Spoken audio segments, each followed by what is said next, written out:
31 de dezembro, a data que a gente celebra a chegada de um novo ano.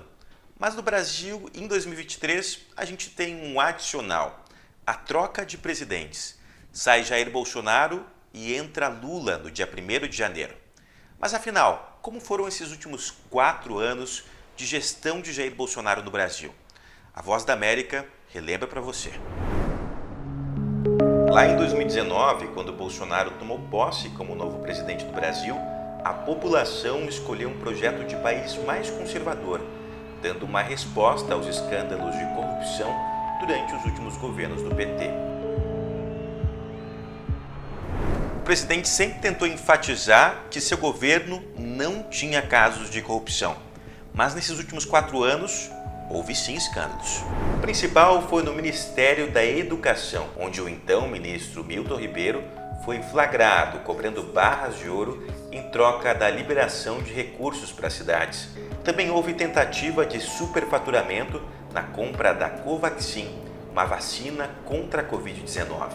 O governo ia pagar quase o triplo do valor. Esse esquema foi descoberto na CPI da Covid, do Congresso Nacional.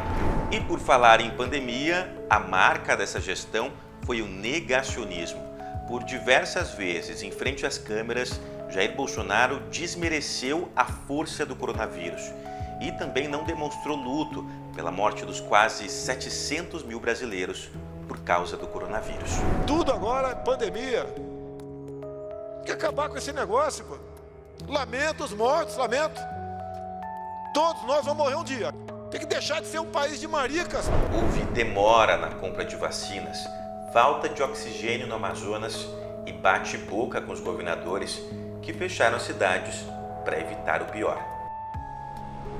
O presidente ele é negacionista, então ele negou a gravidade da pandemia, ele atacou governadores, prefeitos, atacou a ciência, comemorou quando do desenvolvimento da vacina houve uma morte, então ele comemorou dizendo que essa morte estava ligada à vacina Coronavac, foi um suicídio. Então o presidente ele coloca de lado os elementos mais atinentes à gestão pública, à racionalidade e ao conhecimento científico para atacar e usar de negacionismos. Uma das boas notícias que essa gestão deixa é o começo de uma recuperação econômica, com a diminuição do desemprego e a recuperação do PIB brasileiro.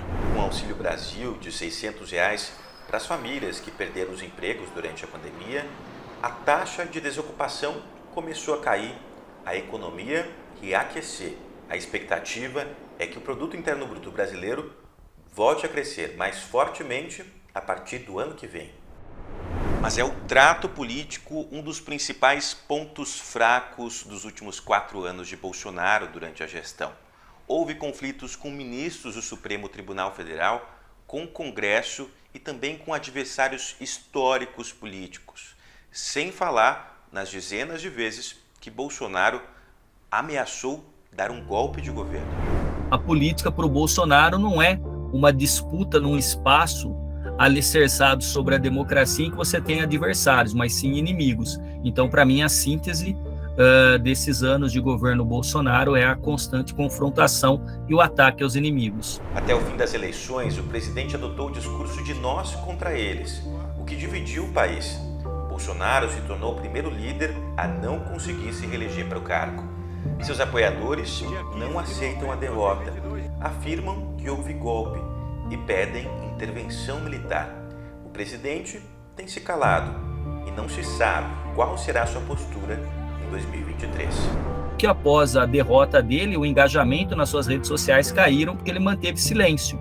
E aí tem uma lei não escrita da política que eu gosto sempre de ensinar para os meus alunos, é que o poder não fica órfão.